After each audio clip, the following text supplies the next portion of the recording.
Standing on my oceanfront deck with a glass of champagne, I finally felt the weight of 10 years lifting from my shoulders. The 3-bedroom villa stretched behind me, every mortgage payment earned through 60-hour work weeks and countless sacrifices. Salt air kissed my face as waves crashed below the cliff. This was mine, all mine. Then my phone rang. Mom's voice cut through my celebration like broken glass. "Claudine, Amanda's family needs your house. They're moving in tomorrow. Don't like it, leave." I said nothing, watching storm clouds gather on the horizon. My silence held secrets they'd never imagine. The silence stretched between Mom and me as memories flooded back. 10 years ago, I was 28 and invisible.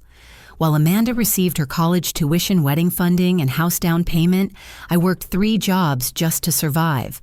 Mornings at the diner, serving coffee to truckers, afternoons cleaning office buildings, weekends walking dogs for wealthy families who treated me like furniture. My studio apartment in downtown Charleston barely fit a bed and desk. Ramen noodles became gourmet dining when paired with determination. The beat-up Honda Civic I drove leaked oil and hope in equal measure, but it carried me to every opportunity I could find. Building my marketing consultancy happened one client at a time. Small businesses trusted me with their dreams because I understood struggle. Late nights crafting campaigns, while Amanda posted vacation photos from Cabo. Every dollar I earned went toward one goal: buying something that belonged only to me. The villa in Myrtle Beach called to me from the first viewing. Perched on a cliff overlooking endless ocean, it represented everything I'd worked toward. The realtor warned about the steep price, but I'd already calculated every payment. $60,000 down monthly mortgage payments that would stretch me thin for years, worth every penny. Mom's voice brought me back to the present. Amanda's husband lost his job. They're being evicted. Family helps family, Claudine. "When did this happen?" I asked, genuinely concerned despite everything. "Last month. They've been staying in hotels, but money's running out. You have space now." Something felt wrong. I'd seen Amanda's Instagram just days ago. Photos from Paris, London, Rome, expensive restaurants and luxury hotels. The timestamps showed she'd been in Europe for 3 weeks. "Mom, are you sure about the timeline?" "Don't question me, young lady. Amanda needs help, and you finally got something to share." Finally. As if my success was accidental, rather than earned through sacrifice they never acknowledged. After hanging up, I opened my laptop and scrolled through Amanda's social media. There it was, proof of her elaborate European vacation. Designer clothes, first-class flights, 5-star accommodations. The final post was from yesterday, showing her shopping on the Champs-Élysées with the caption, "Living my best life." If they were facing eviction and job loss, how exactly was Amanda funding a 3-week European shopping spree? I poured another glass of champagne and walked through my villa. Every piece of furniture told a story of patience and planning. The hand-carved dining table I'd saved 8 months to afford. The vintage chandelier I'd found at an estate sale and restored myself. The library filled with books I'd collected over years of browsing used bookstores. Tomorrow, none of it would be mine anymore, at least not in the way it mattered. My phone buzzed with a text from Amanda. "Can't wait to see the house tomorrow. The kids are so excited about the beach. You're the best sister ever. Heart emoji, house emoji, wave emoji." The casual entitlement in her message made my stomach turn. No apology for the inconvenience. No acknowledgement of my sacrifice. Just assumption that I'd hand over my sanctuary because family demanded it.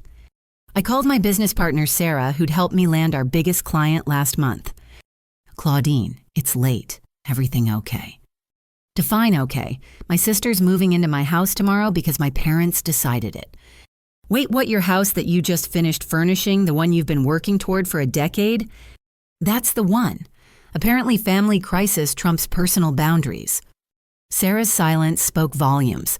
She'd watched me sacrifice weekends and vacations to build something meaningful.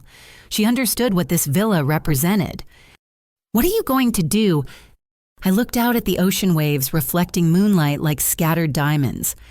"I'm going to be a good sister. For now. That doesn't sound like you?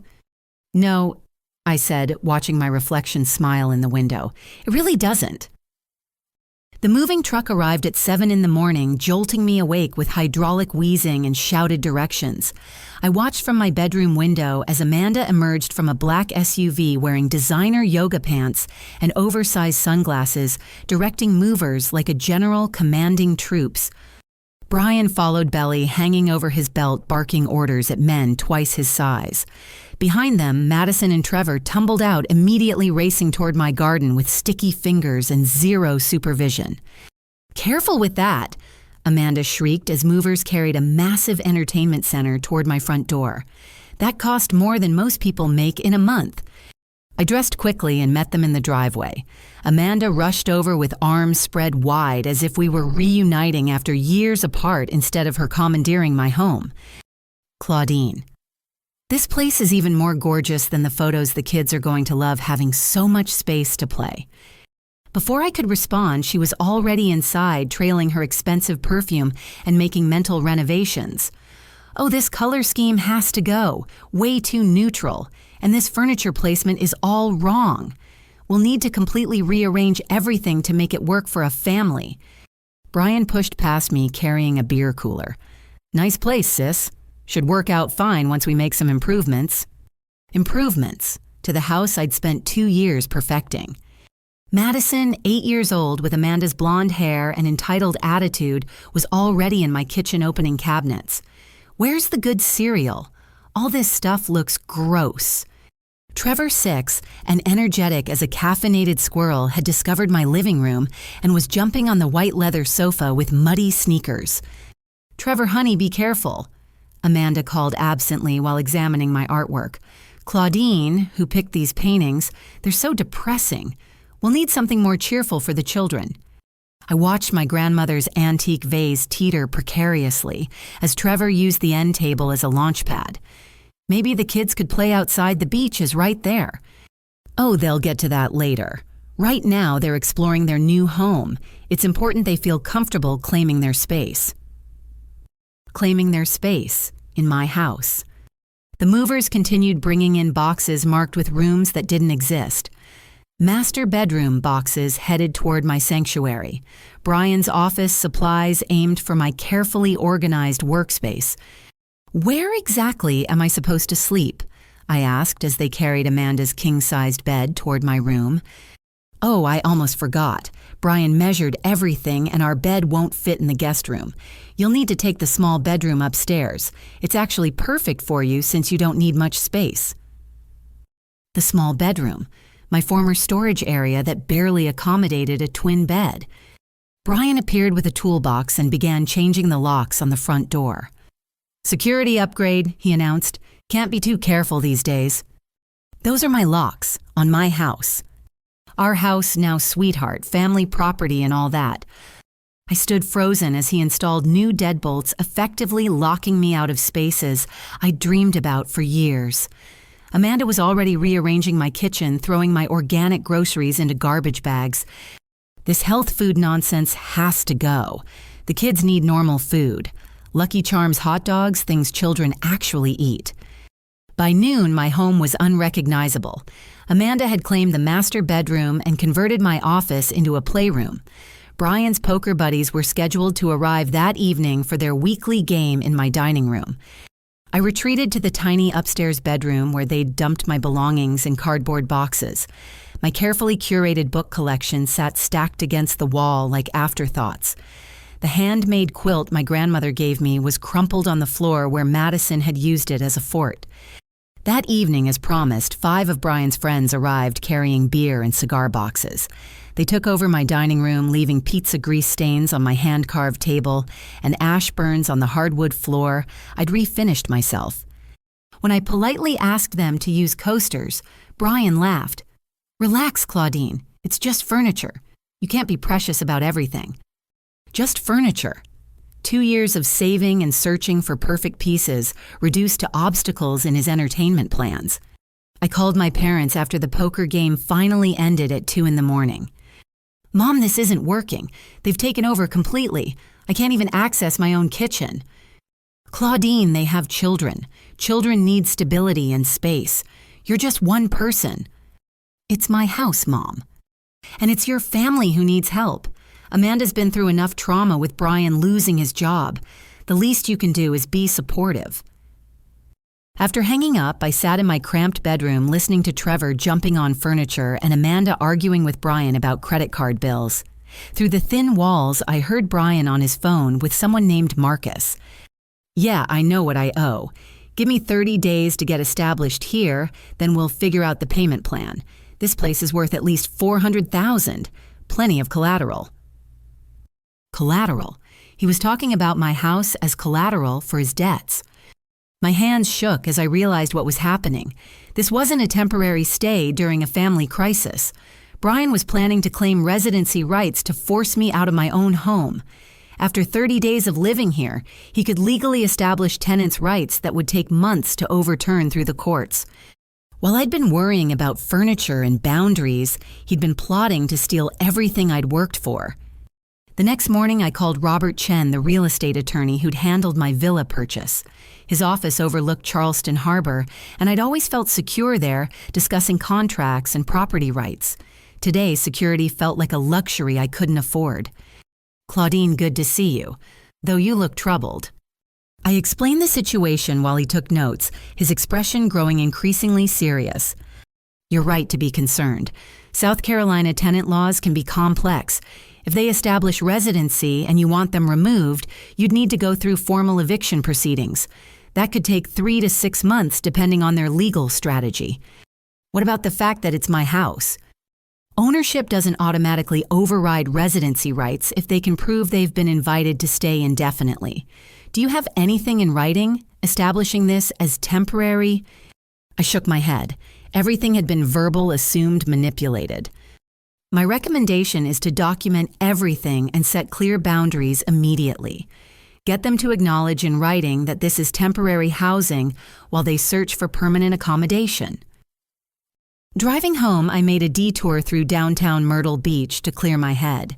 That's when I spotted Brian coming out of First National Bank with a briefcase and nervous expression. Strange, since Amanda claimed they were broke. Curiosity got the better of me. I parked across the street and watched him drive to 3 more banks over the next 2 hours. At each stop, he entered with paperwork and left empty-handed but increasingly agitated. That evening, I waited until Brian left for another poker game before approaching Amanda in the kitchen. She was feeding Trevor ice cream for dinner while Madison painted her nails with my expensive polish. Amanda, can we talk privately? Sure, I've been meaning to discuss some decorating ideas. This place has so much potential. I bit back my first response. Actually, I wanted to understand the timeline for your stay. Robert mentioned you're looking for permanent housing. Her smile flickered. Oh, well, you know how tough the rental market is right now. Everything's so expensive, especially with Brian between jobs.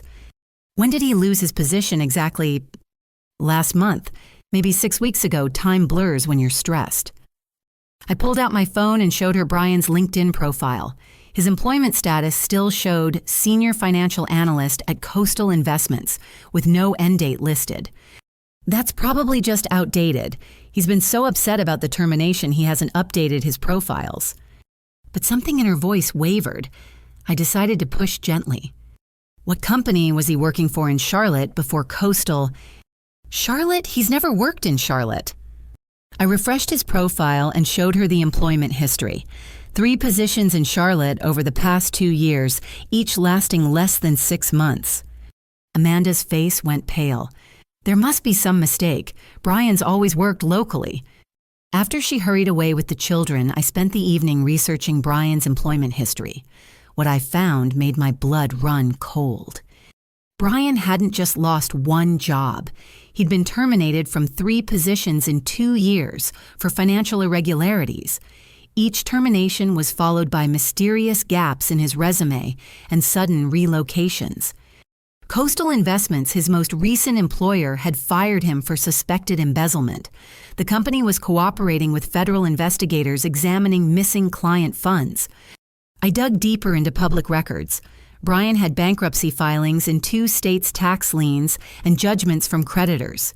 The European vacation Amanda had flaunted wasn't funded by savings. It was a desperate spending spree before creditors could seize assets. My phone buzzed with a text from my neighbor Janet. "Claudine, honey, there were some rough-looking men asking about Brian today. They seemed upset when I told them he was staying at your place. Just wanted you to know." Rough-looking men asking about Brian at my address. My sanctuary was becoming a target for whatever dangerous people Brian owed money to. I was printing financial records when I heard Brian's SUV in the driveway. Quickly, I gathered the evidence and hid it in my bedroom. Through the window, I watched him stumble out drunk, followed by two men I didn't recognize. They stood in my driveway having a heated conversation. One man kept pointing at the house while Brian shook his head violently. I couldn't hear words, but their body language screamed trouble. The next morning, while cleaning up after the kids' breakfast destruction, I found a folder wedged behind the refrigerator. Inside were documents that made my heart stop. Bank statements from 3 different accounts under various versions of Brian's name, wire transfer receipts to offshore banks in the Cayman Islands, and most damning, a handwritten ledger tracking amounts he called borrowed funds, totaling over $200,000. Brian wasn't just running from job loss or eviction, he was fleeing federal investigation and criminal charges. Every day he stayed in my home put me at risk of being considered an accomplice. I was photographing the documents when the doorbell rang. Through the peephole, I saw 2 people in dark suits holding badges. FBI agents standing at my front door. My hands trembled as I opened the door, trying to appear calm, while my heart hammered against my ribs. "Ms. Walker, I'm Agent Sarah Mitchell. This is Agent David Rodriguez. We'd like to speak with you about Brian Phillips." Amanda appeared behind me, still in her pajamas. "What's going on? Why are the police here?" "Federal agents, ma'am.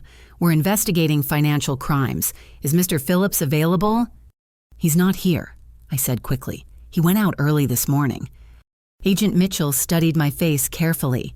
"Ms. Walker, are you aware that Mr. Phillips is under federal investigation for money laundering and tax evasion?" Amanda gasped. "That's impossible. Brian works in financial services. He's completely honest about money." Agent Rodriguez showed us a photo of Brian taken outside the bank yesterday. Mr. Phillips has been attempting to hide assets and establish residency outside his last known address. We believe he's using your property as a safe house.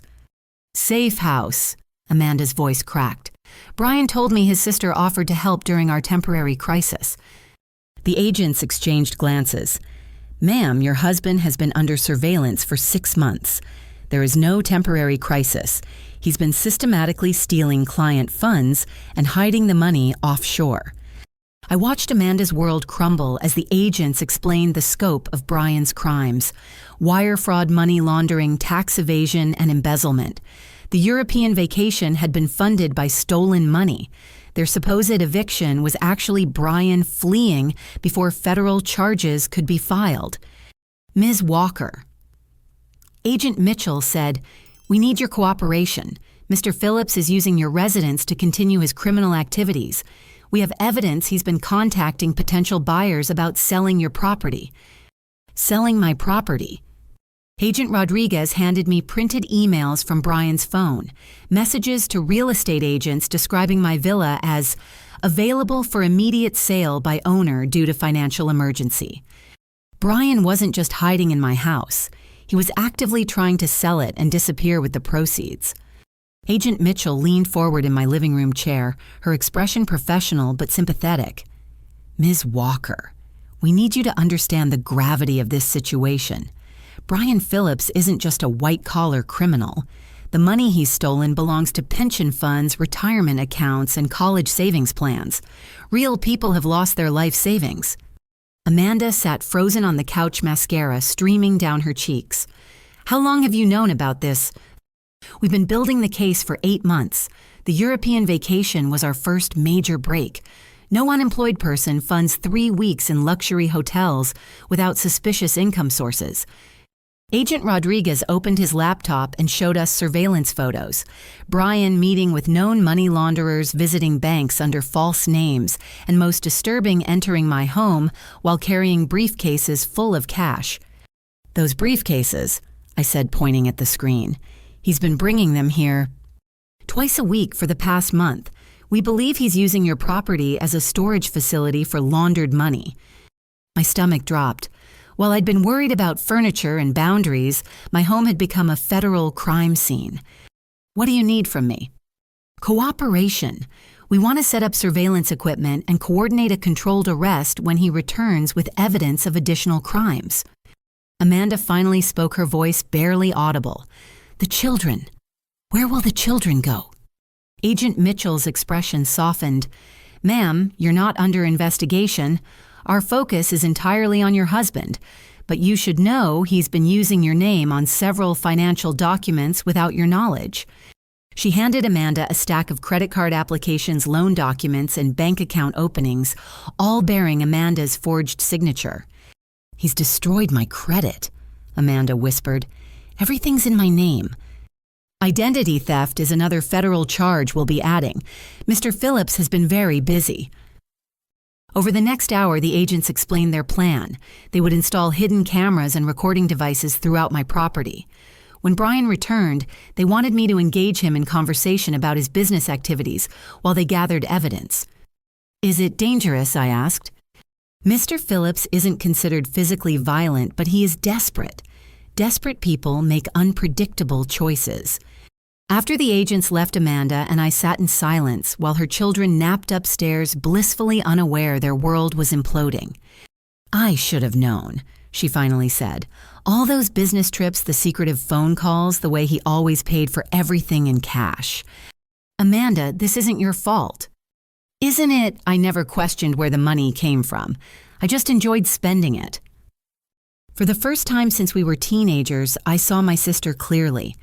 Not the golden child who received everything effortlessly, but a woman who'd been manipulated and used as thoroughly as I had been. The vacation photos, I said gently. You posted them to make everyone think you were successful. She nodded miserably. Brian insisted. He said it was important for his business image. I felt sick the entire trip knowing we couldn't afford it. Why didn't you tell Mom and Dad the truth? Pride, shame, fear that I'd finally disappointed them after being perfect for so long. That evening, Brian returned home with 2 associates who looked like they'd stepped out of a crime movie. They set up in my dining room with laptops, phones, and briefcases I now knew contained stolen money. From my hiding spot in the kitchen, I watched them operate what appeared to be a money laundering command center in my home. Phone calls to offshore banks, encrypted messages, and cash counting that filled the air with the smell of dirty money. One of Brian's associates, a thin man with gold teeth, kept checking his watch. Phillips, you sure this place is secure? My sister-in-law's house. She's completely clueless about business. Perfect cover. Clueless. The word stung because it had been true. I'd been so focused on protecting my furniture, I'd missed the federal crimes happening under my roof. Around midnight, Brian's phone rang. His face went white as he answered. Marcus, I told you I needed more time. I understand the deadline. Yes, I know what happens if I don't pay. After hanging up, Brian slumped in my chair, suddenly looking decades older. Problem, Gold Teeth asked. The Colombians want their money. $200,000 by Friday or they start collecting body parts. My blood froze. Colombians, body parts. My house wasn't just a money laundering operation. It was ground zero for international crime with deadly consequences. I crept back to my room and called Agent Mitchell's emergency number. Agent Mitchell, they're here now, and there's something about Colombians and $200,000. Colombian cartel money. This case just became much more serious. Do not engage with them tonight. Stay in your room and let us handle surveillance. What if they threaten my family? Ms. Walker, you've done more than enough. We'll have agents positioned around your property within the hour. As I hung up, I heard Brian's voice through the thin walls, desperate and pleading. Amanda, baby, I need you to sign some documents tomorrow, bank stuff for the house. What kind of documents? Nothing complicated, just paperwork to access our equity for business investments. Our equity, in my house. Brian was planning to mortgage my property to pay off Colombian drug dealers. I opened my laptop and began documenting everything. If Brian thought he could manipulate my sister into signing away my home to save his criminal enterprise, he was about to learn exactly how clueless I wasn't. The next morning brought a new revelation. While Brian showered, I found his phone charging in the kitchen. The screen showed multiple missed calls from Marcus Urgent and a text message that made my heart stop. Final notice, property deed, or body bag, your choice. Brian wasn't just planning to steal my house. His life depended on it. But as I stared at the threatening message, I realized something had shifted inside me. 10 years ago, I would have panicked, called my parents, and begged for help. Today, I felt something different. Anger. Pure, focused anger at being underestimated by everyone who thought they could use me. Brian had picked the wrong sister to threaten, and he was about to discover that the clueless woman he'd been manipulating had been gathering evidence to destroy him completely. Agent Mitchell arrived at my office building downtown at 8 in the morning disguised as a client meeting. My marketing firm provided perfect cover for our conspiracy planning session. "We've confirmed the Colombian connection," she said, spreading photographs across my conference table. "Brian owes money to a cartel that doesn't negotiate payment plans. This makes him extremely dangerous." How dangerous? Desperate enough to attempt anything. We need to accelerate our timeline and create an irresistible opportunity he can't refuse. Working with the FBI's Financial Crimes Unit, we designed an elaborate trap. My marketing firm would receive a lucrative contract requiring immediate cash investment. The fictional client, backed by federal agents posing as investors, would offer Brian a partnership opportunity that appealed to his greed and desperation. The beauty of this approach, Agent Rodriguez explained, is that Brian will incriminate himself by accepting money for property he doesn't own while attempting to defraud federal agents. We spent hours crafting the perfect bait, a technology startup needing marketing services for their IPO launch. The contract was worth $2 million but required a $50,000 investment to secure exclusive partnership rights.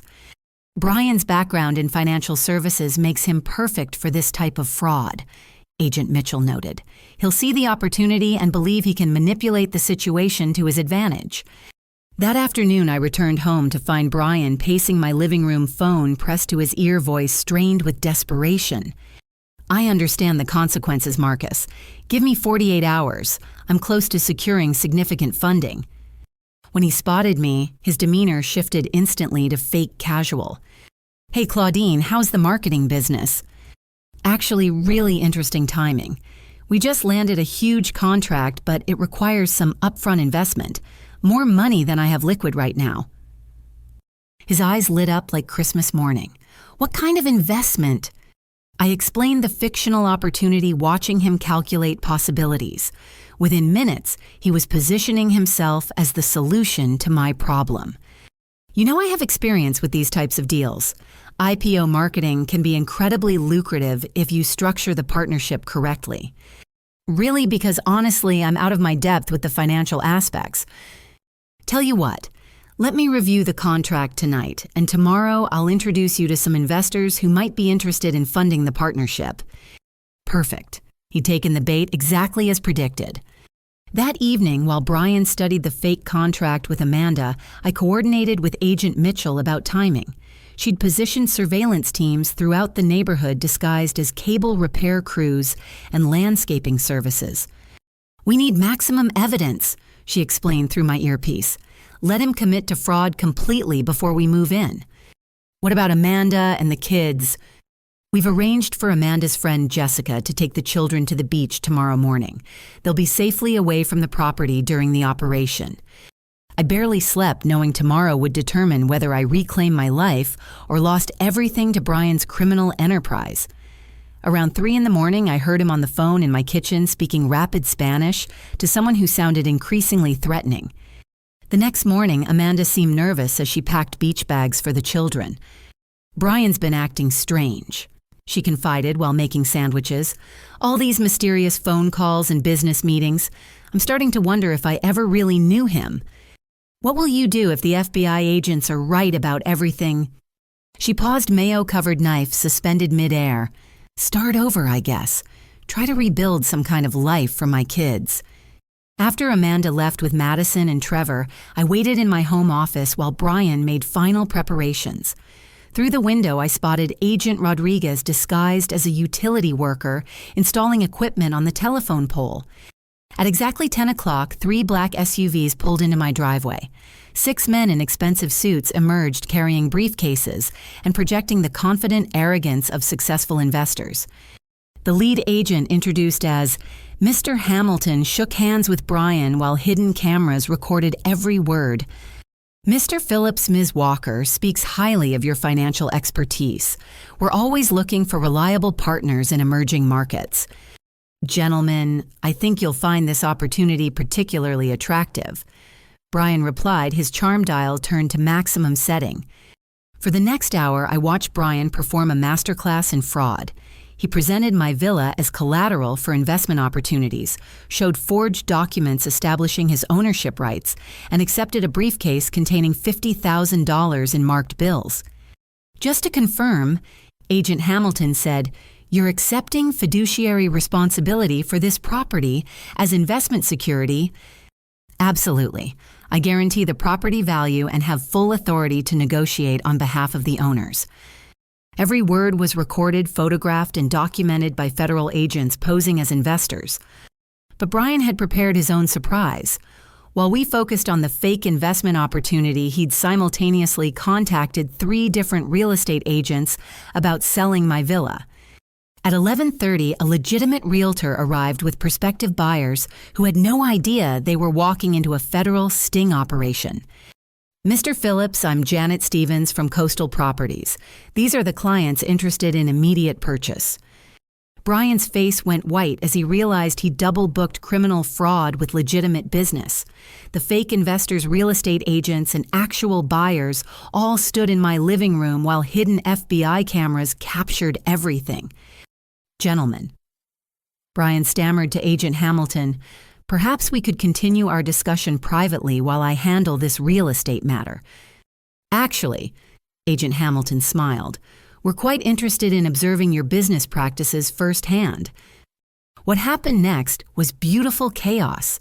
Brian attempted to juggle accepting bribes from federal agents while simultaneously negotiating sale prices with legitimate buyers for property he didn't own. The real estate agent grew increasingly confused as Brian couldn't provide ownership documents while Agent Hamilton kept asking detailed questions about investment security and collateral guarantees. Mr. Phillips, the realtor said firmly, I need to see your deed and proof of ownership before we proceed with any sale negotiations. That's interesting, Agent Hamilton added, because our investment agreement is based on your claims of full ownership rights.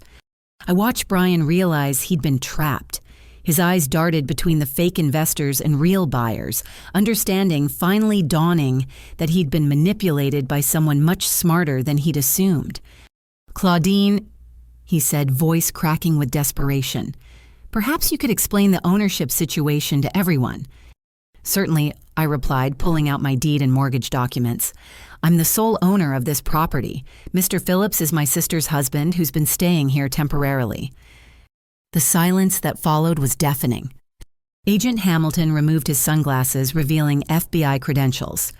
Mr. Phillips, you're under arrest for wire fraud, money laundering, and conspiracy to commit federal crimes. As handcuffs clicked around Brian's wrists, he looked at me with shock and betrayal. You set me up. No, Brian, I just stopped letting you steal from me. The next hour unfolded like a perfectly choreographed takedown that federal agents had been planning for months. As soon as Brian was handcuffed, Agent Rodriguez signaled teams positioned throughout the neighborhood. Mr. Phillips, you have the right to remain silent, Agent Mitchell began, but Brian interrupted with desperate bargaining. Wait, I can give you information about the Colombian operation, names, locations, financial structures. Interesting timing for cooperation. Agent Hamilton replied dryly, considering you've been denying their existence for 8 months. 3 more FBI vehicles arrived, disgorging agents who began systematically searching every room of my house. They recovered briefcases full of cash computer equipment containing encrypted financial records and, most damning, Brian's personal ledger, detailing every stolen dollar and where he'd hidden the money. The legitimate real estate agent and buyers stood frozen in my entryway, trying to process why their house viewing had become a federal crime scene. "Ma'am," I told Janet Stevens, "I'm sorry for the confusion, but this property has never been for sale. Mr. Phillips had no authority to negotiate any transactions." "He seemed so professional," she replied, staring at Brian as agents loaded evidence into labeled boxes. His financial credentials checked out completely. Agent Rodriguez overheard and laughed grimly. His credentials were stolen from legitimate financial advisors, whose identities he's been using for 2 years. That's when Amanda arrived home with the children, expecting to find a quiet afternoon, but instead discovering federal agents dismantling her husband's criminal empire in my living room. Madison and Trevor hid behind their mother as agents carried computers and cash-filled briefcases past them. Amanda's face cycled through confusion, horror, and finally devastating understanding. "Brian, what's happening?" He tried to maintain innocence even while handcuffed. "It's a misunderstanding, honey. Some business deal complications. My lawyer will sort everything out." Agent Mitchell approached Amanda with a folder thick with evidence.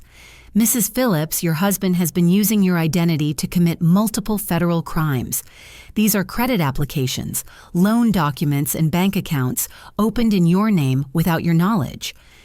Amanda's hands shook as she reviewed document after document bearing her forged signature. "I never signed any of these." "We know.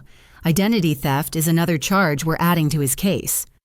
Brian's facade finally cracked completely. "Amanda, you have to understand. I was trying to provide for our family. Everything I did was for you and the kids. By stealing money, by using my name for crimes, by lying about everything. The business world is complicated. Sometimes you have to take risks to succeed." Agent Hamilton held up the marked bills Brian had accepted that morning. "Mr. Phillips accepting $50,000 for property you don't own isn't a business risk. It's federal fraud." That's when Brian made his most desperate play yet. As agents prepared to transport him to federal detention, he turned on Amanda completely. "She knew about everything," he shouted, pointing at his wife while cameras recorded his betrayal. "Amanda helped me set up the offshore accounts. She signed documents knowing they were fraudulent. If I'm going down, she's coming with me."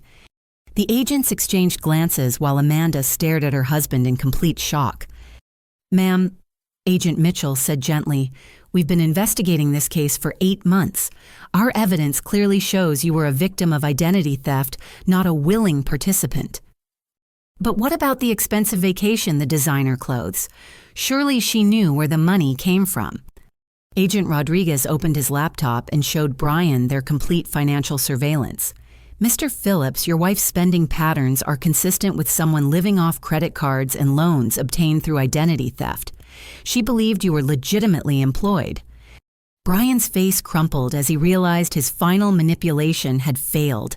Even his attempt to destroy Amanda couldn't save him from federal prosecution. "Mr. Phillips," Agent Hamilton continued, "attempting to implicate an innocent party in your crimes just added obstruction of justice to your charges." As they led Brian toward the police car, neighbors emerged from houses up and down the street. Janet from next door, the retired couple from across the road, families with children who'd been concerned about strange visitors at my property. "Is everyone safe?" Janet called out. "Yes," I replied, watching Brian's SUV being loaded onto an FBI transport truck. "Everything's going to be much safer now." Agent Mitchell gathered Amanda, the children, and me in my living room for final explanations. "Mrs. Phillips, your husband will be charged with wire fraud money, laundering, tax evasion, identity theft, and conspiracy.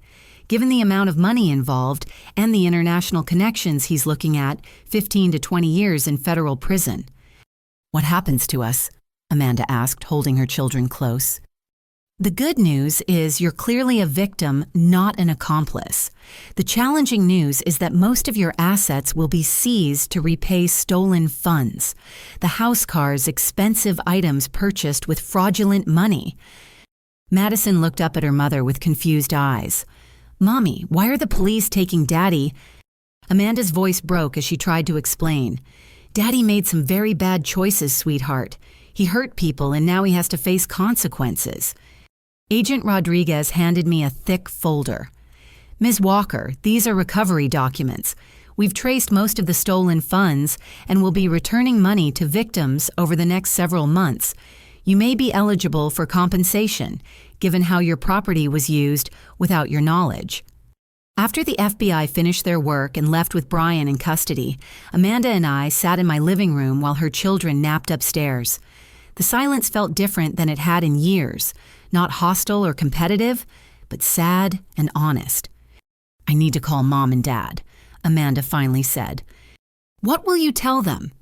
"The truth, that their golden daughter married a criminal and nearly destroyed her sister's life through blind stupidity." I handed her my phone. "Use mine, yours might be evidence now." As she dialed our parents' number, I looked around my villa. The federal agents had been respectful, but evidence gathering left everything slightly disturbed. Still, it felt like my home again for the first time in weeks. "Mom," Amanda's voice was barely audible. "I need to tell you something about Brian and about Claudine. We've been wrong about everything." 3 months later, I stood on the same deck where this nightmare began, but everything had changed. The storm clouds were gone, replaced by brilliant sunshine reflecting off calm ocean waves. More importantly, the fear and uncertainty that had consumed me was replaced by something I hadn't felt in years: peace. Brian's sentencing had made regional news. 18 years in federal prison for financial crimes that destroyed dozens of families' life savings. The judge called his scheme particularly heinous because he targeted retirees and young families saving for their children's education. Amanda sat beside me on the deck furniture we'd picked out together the week before. Not the expensive pieces she'd tried to replace with her designer aesthetic, but comfortable chairs where we could watch Madison and Trevor build sandcastles safely in the garden below. "The divorce papers were finalized yesterday," she said, sipping coffee from my favorite mug, the one with the lighthouse painted on the side. "How do you feel?" Relieved, terrified, hopeful, all at the same time. She paused, watching her children play. "I never thought I'd be a single mother starting over at 35. "You're stronger than you realize. You always were." Over the past 3 months, Amanda had surprised everyone, especially herself. The federal investigation revealed that Brian had been emotionally manipulating her for years, making her financially dependent while destroying her credit and self-confidence. But freed from his influence, she'd shown remarkable resilience. She'd found a job managing a small boutique in downtown Charleston. The pay wasn't spectacular, but it provided health insurance and let her use the business degree she'd never had a chance to apply. More importantly, it gave her independence for the first time since college. The kids are doing better too. She continued watching Trevor chase seagulls while Madison collected shells. Their counselor says removing them from Brian's instability was the best thing that could have happened. Madison had blossomed without her father's pressure to be perfect. Trevor's hyperactivity had calmed significantly once he wasn't walking on eggshells around Brian's unpredictable moods. My own life had transformed as well. Word spread quickly through Myrtle Beach's business community about how I'd helped the FBI catch a major financial criminal. Rather than damaging my marketing firm's reputation, it enhanced our credibility. Companies wanted to work with someone who demonstrated integrity under pressure. Sarah, my business partner, had been fielding calls all week. 3 new clients this month, I told Amanda. Apparently, FBI-approved marketing consultant is quite the selling point. We laughed together, something that hadn't happened since we were teenagers. Mom and Dad had driven down the previous weekend for their first visit since the arrest. The conversation was long overdue and painful, but necessary. Claudine. Dad had said, sitting awkwardly on my couch, "We owe you an enormous apology. We favored Amanda for years and never recognized how hard you were working. More than that, Mom added, tears in her eyes, we let our assumptions about success blind us to who you really are. You've always been the responsible one, but we treated you like the problem child. The admission felt better than any expensive gift they'd ever given Amanda. I understand why you did it, I'd replied honestly. Amanda was easy to love. She was beautiful, social, seemed to have everything figured out. I was the awkward daughter who worked too much and never quite fit the family image. That wasn't fair to either of you, Dad said. Amanda needed to learn independence and resilience. You needed to know your family valued your efforts. The conversation couldn't erase 30 years of favoritism, but it was a foundation for rebuilding our relationships honestly. Amanda stirred her coffee and looked out at the ocean. I keep thinking about what Brian said during the arrest, that everything he did was for me and the kids. Do you believe that? No. Everything he did was for Brian. The money, the lies, even using my name for his crimes. I was just convenient cover for his selfishness. A seagull landed on the deck railing, eyeing our breakfast crumbs hopefully. Madison ran up from the garden to offer it a piece of toast, her blonde hair wild from ocean breeze. Aunt Claudine, can we have pancakes tomorrow morning? If your mom doesn't mind cooking them. I love cooking them, Amanda said, ruffling her daughter's hair, especially in this beautiful kitchen. The kitchen that Brian had tried to claim as his own domain. Now it smelled like Amanda's homemade bread and fresh coffee instead of his beer and microwave dinners. My phone buzzed with a text from Agent Mitchell. Thought you'd want to know. Brian's cooperation led to 3 more arrests in the Colombian money laundering operation. Your assistance was crucial to shutting down a major criminal enterprise. I showed the message to Amanda. You're a hero, she said. I'm someone who got tired of being underestimated. That afternoon, we drove into town for groceries and errands. Amanda had enrolled the kids in local schools, and they were thriving in the stable environment. She'd also joined a support group for women recovering from financial abuse, which helped her understand that Brian's manipulation wasn't her fault. At the grocery store, we ran into Janet Stevens, the real estate agent, who'd unknowingly walked into Brian's arrest. Claudine, how are things since all that excitement? Much quieter, which is exactly how I like it. And you're Amanda Wright. How are you holding up? Better than I expected, Amanda replied with genuine confidence. Starting fresh is scary, but also liberating. Janet smiled warmly.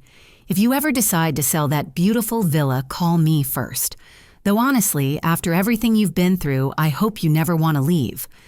Driving home along the coastal highway, Amanda grew quiet. I need to ask you something, she finally said. Anything. When I'm ready to move out and get my own place, will you help me? Not financially, she added quickly. I need to do this independently, but maybe advice about mortgages and property inspections, things I never learned because Brian controlled all our financial decisions. Of course, but there's no rush. Take the time you need to save money and figure out what you want. I want Madison and Trevor to grow up knowing their mother is strong and independent. I want them to respect both parents equally, instead of seeing one as dominant and the other as decorative. That evening, after the children were asleep, Amanda and I sat on the deck sharing a bottle of wine and watching stars reflect on the water. Do you think Brian really believed he was providing for us? She asked. I think Brian believed whatever story made his choices seem justified. That's what made him dangerous. When I met him, he seemed so confident and successful. I thought I was lucky to be chosen by someone so impressive. You were young. He was manipulative. There's a difference between confidence and narcissism that isn't always obvious. A warm breeze carried the sound of waves gently washing against the rocks below. This was the peace I dreamed of when I bought this villa. Not just physical beauty, but emotional sanctuary. Claudine, I need to tell you something I've never said. Amanda's voice was serious in the darkness. I was jealous of you growing up. Jealous of what you got everything handed to you. That's exactly what I was jealous of. You had to work for things so you knew you deserved them. Everything I received felt like charity. I never knew if people liked me or just liked what I represented. I'd never considered that perspective. When you bought this villa, she continued, I was furious, not because you didn't share it, but because it proved you could accomplish something meaningful independently, something I'd never done. You're doing it now, the job the kid's rebuilding your credit. That takes real courage. I learned from watching you. You never gave up even when we treated you badly. The next morning brought our new routine. Amanda made breakfast while I prepared for client meetings. Madison and Trevor got themselves ready for school with minimal supervision, having learned independence during the chaotic months with Brian. Over pancakes, Madison announced she'd made the honor roll at her new school. Trevor proudly showed off a drawing he'd made of our house by the ocean. This is my family, he said, pointing at stick figures labeled Mommy Madison and Aunt Claudine. No Brian anywhere in the picture. Children's instincts for safety are remarkably accurate. After they left for school, Amanda and I lingered over coffee. I have a confession, I said. When Mom and Dad called that first day and demanded I give up my house, part of me was relieved. Relieved? For years, I'd wondered if I'd chosen isolation over family connection. When you moved in, I thought maybe I'd been wrong to prioritize my independence. And now I know the difference between healthy family connection and toxic manipulation. Brian taught all of us that lesson, even if he didn't mean to. My phone rang with a call from a potential new client, a tech startup needing comprehensive marketing strategy for their product launch. Claudine Walker Marketing. This is Claudine. Ms. Walker, this is Jennifer Chang from Innovation Dynamics. We heard about your work helping law enforcement and were impressed by your integrity. We'd like to discuss a significant contract. After scheduling the meeting, I realized something profound had shifted. My reputation was no longer based on being the overlooked daughter or the workaholic sister. It was built on my own choices, my own values, and my own strength. Amanda had noticed my smile. Good news. The best kind, the kind I earned myself. As I prepared to leave for the client meeting, Amanda hugged me tightly. Thank you, she whispered, for not giving up on me when I didn't deserve forgiveness. Thank you for showing me that family can mean support instead of obligation. Driving toward downtown Charleston, I thought about the journey from that awful phone call to this moment of contentment. Brian's betrayal had nearly destroyed everything I'd worked for, but in the end, it had given me something more valuable than any villa, a real relationship with my sister and parents based on mutual respect rather than old patterns. The oceanfront property was still mine, but now it felt like a home instead of a fortress. Sometimes the greatest victories aren't about defeating enemies. They're about transforming relationships, establishing boundaries, and discovering that the people who underestimate you give you the greatest gift of all, the motivation to prove them wrong. As I pulled into the parking garage for my client meeting, I felt gratitude for every struggle that had led me here. The 10 years of sacrifice, the family conflicts, even Brian's criminal schemes had all contributed to this moment of earned success and genuine family connection. Tonight, Amanda would have dinner ready when I returned from work. Madison would show me her homework, and Trevor would ask for help building a blanket fort. We'd sit on the deck afterward, watching stars and planning weekend adventures. It was exactly the life I dreamed of, just different than I'd imagined. Before getting out of my car, I opened my social media and posted a photo I'd taken that morning, Madison and Trevor playing in the garden, while Amanda read on the deck, all of us bathed in golden morning sunlight. The caption read, "Home isn't just a place you buy, it's a piece you create." Within minutes, comments poured in from friends, clients, and neighbors celebrating our journey. But the one that made me smile came from Mom.